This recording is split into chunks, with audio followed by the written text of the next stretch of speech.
നമസ്കാരം. തിരുവല്ലയിൽ പ്രണയപ്പകയിൽ 19-കാരിയെ കുത്തിപ്പരിക്കേൽപ്പിച്ച ശേഷം പെട്രോൾ ഒഴിച്ച് തീ കൊളുത്തി കൊന്ന കേസിൽ പ്രതി അജിൻ റെജി മാത്യുവിന് ജീവപര്യന്തം തടവും 5 ലക്ഷം രൂപ പിഴയും ശിക്ഷ. പത്തനംതിട്ട അഡീഷണൽ ജില്ലാ കോടതിയാണ് പ്രതിയെ ശിക്ഷിച്ചത്. നേരത്തെ പ്രതി കുറ്റക്കാരനാണെന്ന് കോടതി കണ്ടെത്തിയിരുന്നു. 2019 മാർച്ച് 12-ന് നടന്ന ക്രൂരമായ കൊലപാതകത്തിൽ സഹപാഠിയായിരുന്ന പെൺകുട്ടി പ്രണയബന്ധത്തിൽ നിന്ന് പിന്മാറിയതാണ് കൊലയ്ക്ക് പ്രേരിപ്പിച്ചത്.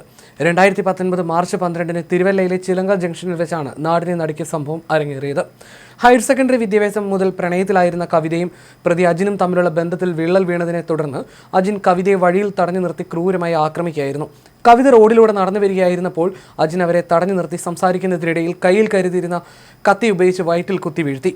തുടർന്ന് ബാഗിലുണ്ടായിരുന്ന പെട്രോൾ കവിതയുടെ ദേഹത്തൊഴിച്ച് തീ കൊളുത്തുകയായിരുന്നു. കണ്ണടച്ച് തുറക്കുന്ന വേഗത്തിൽ കവിതയുടെ ദേഹമാസകലം തീ പടർന്നു. സമീപത്തുണ്ടായിരുന്ന നാട്ടുകാർ ഓടിയെത്തി തീയണച്ച് കവിതയെ ഉടൻ തന്നെ ആശുപത്രിയിൽ എത്തിച്ചു. എന്നാൽ ഗുരുതരമായി പൊള്ളലേറ്റ കവിത ചികിത്സയിലിരിക്കെ പിറ്റേ ദിവസം മരണത്തിന് കീഴടങ്ങിയായിരുന്നു. കേസിൽ പ്രോസിക്യൂഷന് ശക്തമായ സാക്ഷിമൊഴികളും തെളിവുകളും സമർപ്പിക്കാൻ സാധിച്ചിരുന്നു. സംഭവത്തിന്റെ CCTV ദൃശ്യങ്ങൾ കേസിൽ നിർണായകമായി.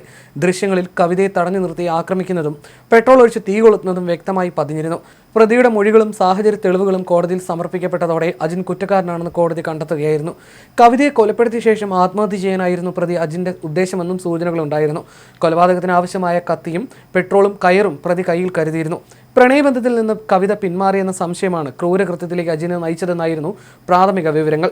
വിധി പ്രസ്താവത്തിനിടെ കേസിൽ നിർണായകമായ അന്വേഷണം നടത്തിയ അന്വേഷണ ഉദ്യോഗസ്ഥനെയും ശക്തമായി വാദിച്ച പ്രോസിക്യൂഷനെയും കോടതി അഭിനന്ദിച്ചു.